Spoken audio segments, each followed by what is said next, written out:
Sinmaydigan oyna ko'rganmisizlar qadrdonlar? Bu sinadigan oyna edi. Endi sizlarga sinmaydigan oynani ko'rsatib o'tmoqchimiz.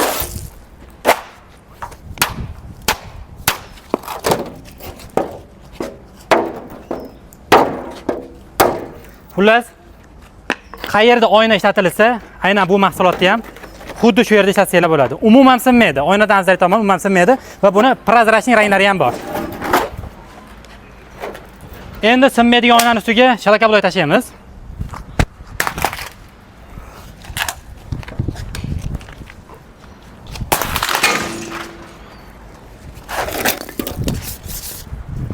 Xullas, buni sindirib bo'lmas ekan. Uka bizga Lexan kerak desanglar, misol uchun mana bu Lexanning prozrachnisi. Endi Lexanlarda har xil ranglar bor bilasizlar, mana bu tomonda ko'rsatib qo'ying. Lexanni o'zingizlar yaxshi bilasizlar, bu haqida ma'lumot berishimizga hojat yo'q. Endi hayit arafasiga aksiya beryapti. Mana shu oydan boshlab oxirigacha 75 ming so'mdan boshlanadi 1 kvadrat metri. Aloqa qilib ko'rasizlar, olib sotishga ham beradi. Keyin akalar, like bosishni eslatib qo'ymasangiz, juda ko'pchilik like bosmaydi ekan. Bosib qo'yinglar, sizlardan pul olmaydi. Bizga pul kelmaydi, faqat videolarimiz ko'pchilikka yetib boradi xolos. Like bosib, kommentariyani bang'illatib, telefon raqamlariga aloqa qilib ko'rasizlar.